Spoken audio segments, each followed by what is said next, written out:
Nobody wants a non-successful life.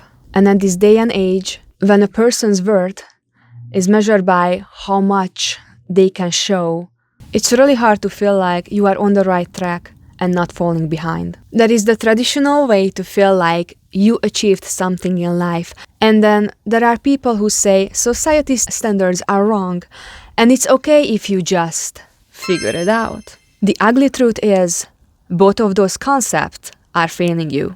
They can put you into false sense of security, while at the end of the day, you are still falling behind in life. So how to avoid it? The first thing you need to understand is there are so many options in this modern era. At this moment, there are so many paths a person can take in life, resulting in different timelines. That's why you can experience decision overload. First of all, the core value you need to understand about this life thing is, it's yours. Therefore, you have the authority and the right to decide your future. This is the fundamental premise, and you will understand soon why. When you determine what you want to do and who you want to become, that moment is when you define your own timeline, your own standards, and what is going to make you happy. This is where some people use the society's standards as the scale of their happiness. I have to say, on a fundamental level, whatever makes you feel successful and happy should be your standard. Also, don't forget, non-materialistic goals are important and necessary and maybe the most important measurements of your success, such as become a confident person, better communicator, being able to control your emotions, and so on. By this time, you must have realized that you have created your own timeline. And as you've already experienced, this timeline is different from other people's.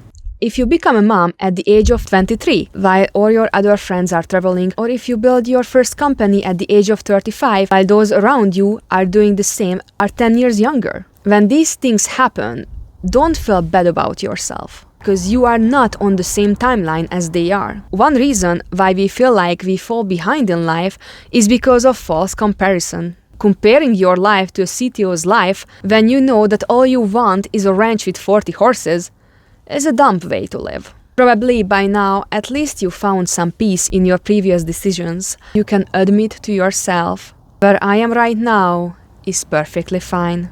I am not late on that big scale. However, this is where your ego will whisper in your ears to say, all right, you are not late establishing a family, but what about that goal to become a restaurant owner? I mean, your friend Marcel already has his restaurant and you are just working as a chef. You need to understand this advice, do not compare yourself to others, is mostly true. However, still on some level, you have to compare yourself to those who achieve similar things to you in life. Otherwise, you will never improve. Let me give you an example. You would like to run a marathon, but not just run. You want to win. Well, in this case, you are going to look at the other contestants, how they train, what they eat, what is their average time to run that much. If you don't do that, you are going to fall into a false prediction and you are going to waste your time since you are not really training towards a goal.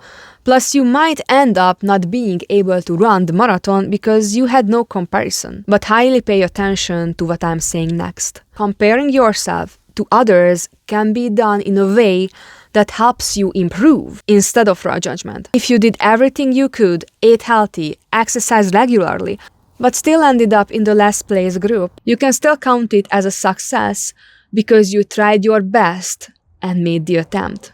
If life is a race, you need to learn how to run it in a smart way because you don't want to end up feeling like you did not have any win in life. I believe you need to show progress for your own sake. Even if this progress will take time, as long as you are making even tiny steps, you are not falling behind. So it's okay to be on your own timeline. Your growth curve looks different than others, and that's what makes it unique. If you have ever felt like you are falling behind, share your story with me in the comments section below. If you like my video, please subscribe and see you next week.